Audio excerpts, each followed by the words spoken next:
Welcome back to another episode of Rob Sports Center, man. As you can see by the title and by the thumbnail, today we're going to be breaking down some film on Patrick Mahomes from this previous game against the LA Chargers to kick off the one of the second games to kick off the regular season. Obviously, we know the first game was the Cowboys versus the Eagles, so this was the second game to kick the season off. So Patrick Mahomes' stat line for this game, he was 24 for 39, meaning he completed 24 passes out of 39 attempts.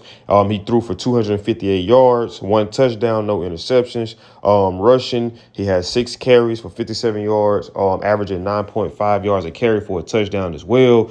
So we're going to dive straight into it. So the very first play right here, you see that the Chargers were showing a cover 2 look, meaning that they were showing that they had 2 high safeties. We're going to take a look at it right here. So you see that they were showing that they had 2 high safeties, but at the snap of the ball, the second safety that looks like that might have been the strong safety, he kind of drops down. It looks like at first he was going to be kind of playing like a little robber roll, try to take away any crossing routes, but he came down and just took Isaiah Pacheco out of the backfield. And you got a one-on-one matchup on the outside. I can't see exactly who that is, the receiver that he's throwing the ball to. I can't tell if that's Hollywood Brown. I'm not quite sure exactly who number 80 is. But right here, this was one of the plays that the pass protection actually held up pretty decent for Patrick Mahomes, allowed for him to kind of get, allow for the receiver to kind of work vertically down the field. And he didn't kind of have to try to rush the throw because the pocket was collapsing on him. They gave him some time back there to just be able to stand up and deliver that ball down the field. And like I said, obviously, you know that at the pre-snap, you showed 2 high safeties. Post-snap, 1 safety dropped down, the other safety got depth going into the backfield. And as a free safety or in the cover 1, your whole objective is to stay over the deepest route. So what Patrick Mahomes does is it looks like they run like a little kind of like a little fade, like they was trying to create a pick route down here. And they kind of did allow the DB to kind of have to try to avoid running into the other one, so which made him kind of fall behind in trail position. And Patrick Mahomes just did a good job of knowing that by being cover 1, the safety was going to kind of stay towards the middle of the field, like kind of in the area that you would be running a post. He kind of just runs a fade. Mahomes does a good job of just putting that thing out there towards the sideline and putting it right there to where only the receiver can get it. And the receiver also made a phenomenal catch right here too. But like I said, man, just good pass protection, good execution as a whole.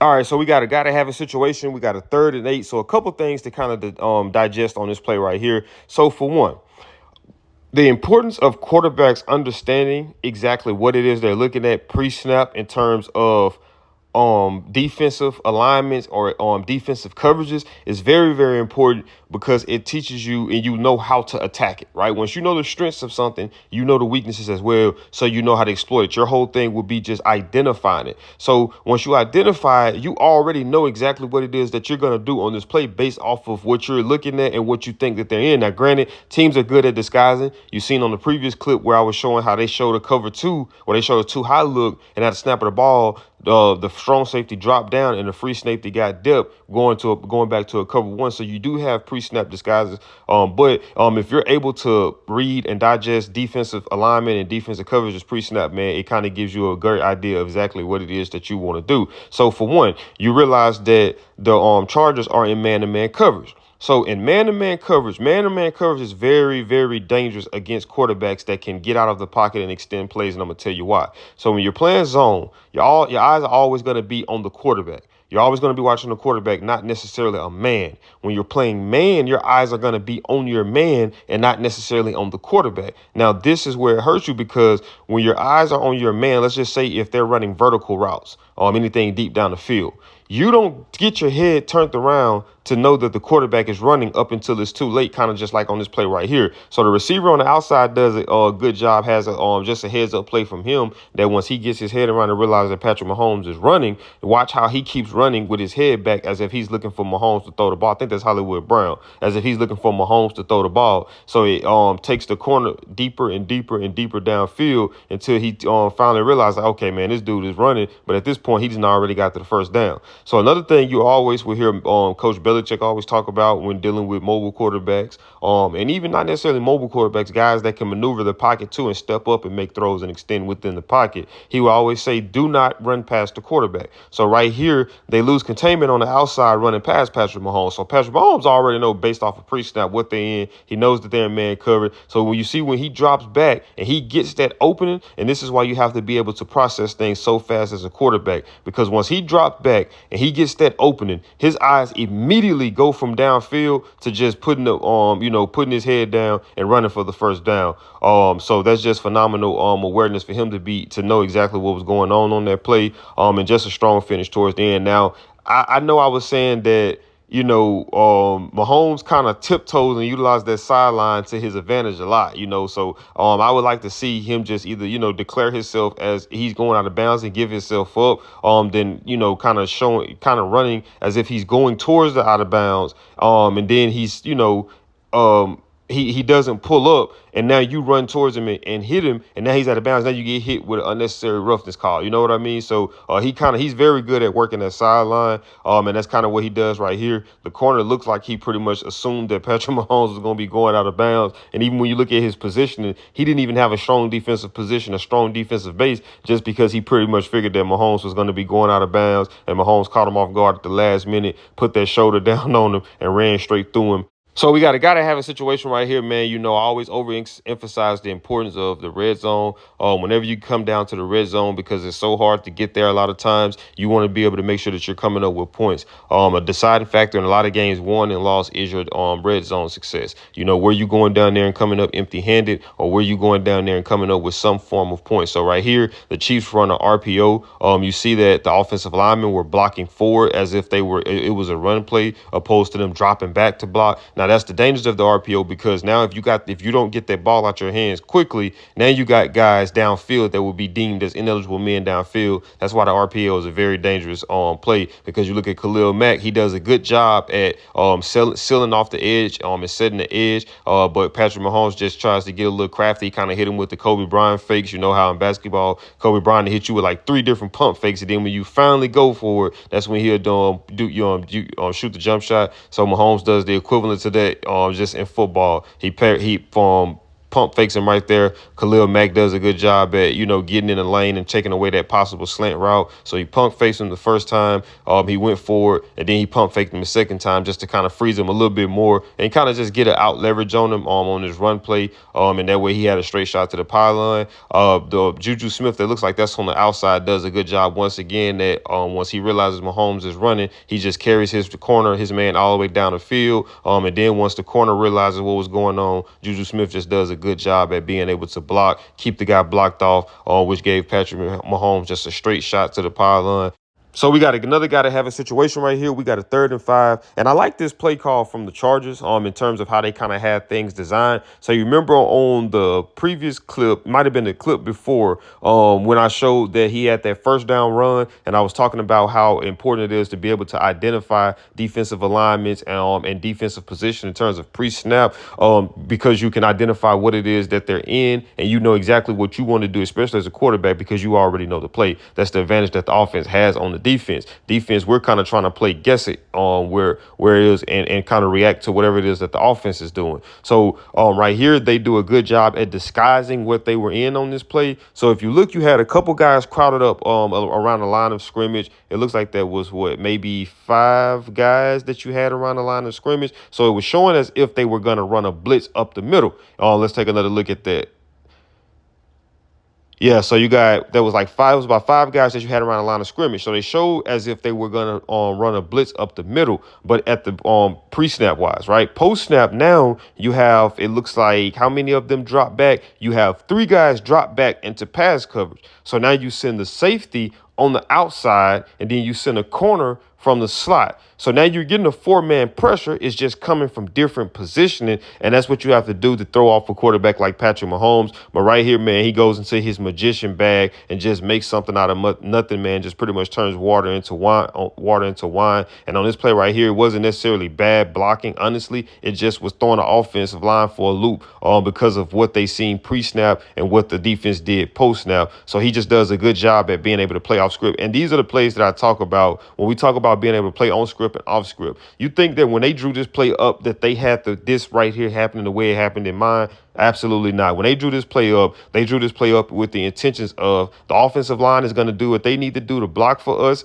to give our quarterback time to be able to throw the ball, and the receiver is going to do what he needs to do to be able to separate away from the defense and give himself a target for the quarterback to be able to get the ball to him. So right here, Patrick Mahomes just does a good job at identifying and realizing that you had a free man coming in Derwin James, and he just steps up in the pocket. And Derwin James was right there on his butt and got to him at the very last minute, but he just kind of tosses the ball up over the defense. He tossed that ball up, it looks like over 3 guys that was sitting right there in the middle, which was a very risky and dangerous pass. So it was a gamble. But we've seen Mahomes do these type of plays throughout his career, week in and week out. So it's not surprising, but this was just a phenomenal play and a gotta have a situation.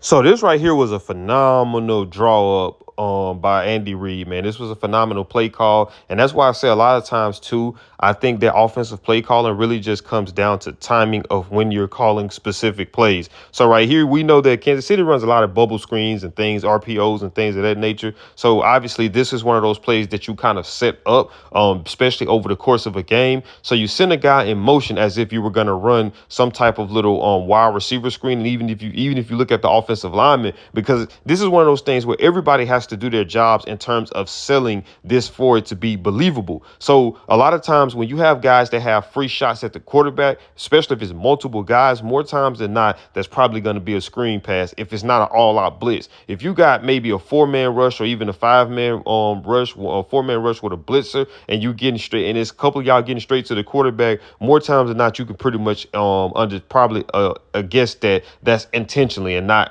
unintentionally. So right here, you see the offensive line, they kind of start veering off to the right as if they were going to go get out in front and try to be a blocker for the screen. So you look at the Chargers defense, everybody kind of starts flowing down to try to come down and make a play to make a tackle on the screen pass, which allows Travis Kelce, and he does a good job at selling it as well. He doesn't just get straight into his route. He kind of, like they say, he kind of stutters and shows as if he's going to come out and block. So once he shows that, they're pretty much declaring him as an ineligible receiver because they're assuming that his objective is to get out front and try to create running lanes for the guy on the back that's coming out the backfield on the screen pass. So everybody kind of just bites down, and then you just got Travis Kelce just streaking up the sideline. Patrick Mahomes does a phenomenal job at being able to get the ball to him in a timely manner to where the defense can't really react and get to him. And he just puts that thing right there on the money, which allowed for Travis Kelce to catch that thing in stride and never have to break a step and just coast into the end zone for an easy touchdown.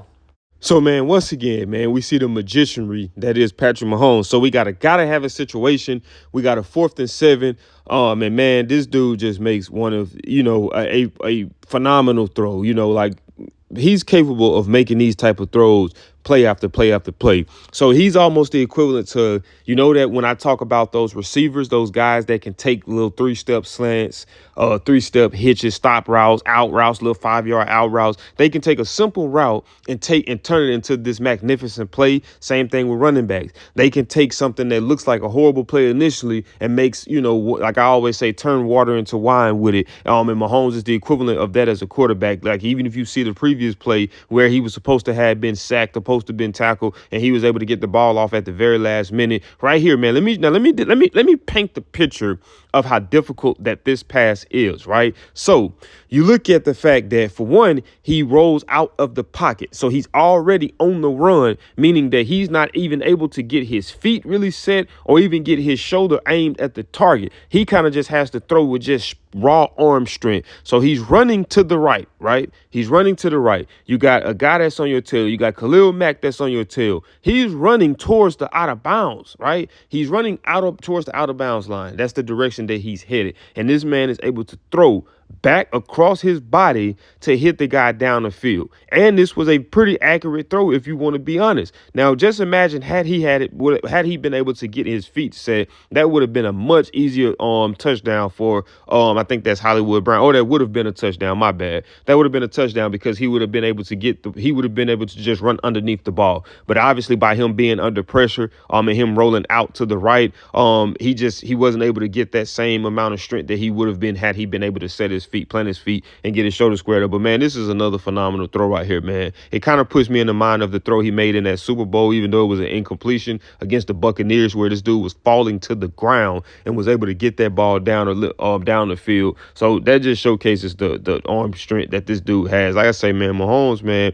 he turns a lot of nothing into something. And it's in a category that we always talk about when we talk about quarterbacks, especially quarterbacks in today's age. I would say quarterbacks of old as well, because it's not just mobile quarterbacks that can make plays and extend plays. It's guys that can do it within the pocket, just knowing when to step up and step to the side to be able to provide him just a little bit more time to be able to make a play. But we always talk about their ability to make the second play better than the first play, and that's what we see a lot of with Mahomes. And you kind of can classify it as playing off script as well. The previous clip we seen, and this clip right here we seen, and then the touchdown run we seen. He's just always able to make something out of nothing, take something that would have been a negative play possibly, and just turn it into this magnificent play. And one of the things too that I want to talk about is like when we think about Mahomes, man, you think about Xavier Worthy went down early in this game. You think about Rashid Rice, he's still suspended, but he's going to be coming back. So when you think about what he has that he's throwing to, Hollywood Brown, Juju Smith-Schuster, he's not throwing to a Jamar Chase and a T. Higgins. He's not throwing to a Justin Jefferson. He's not throwing to a Tank Dell and a Nico Collins. You know what I mean? He's not throwing to these top-notch guys. He's kind of having to throw the ball to guys that's kind of, I wouldn't necessarily say they're not good receivers, but they're not the most elite receivers. You know what I mean? So that's one of the things that's phenomenal about Mahomes as well, man. The stuff that they're able to do with somewhat kind of average receivers and the results that he's able to get, man. That just, to me, showcases why this guy is so freaking good. But, man, if you guys did enjoy this video, man, do me a big, big, big favor, man. Smash that thumbs up button. Also, if you're new to the channel, make sure you subscribe. When you subscribe, make sure that you got that notification bell turned on. That way you be notified every time I upload, man. And I'll see y'all in the next video.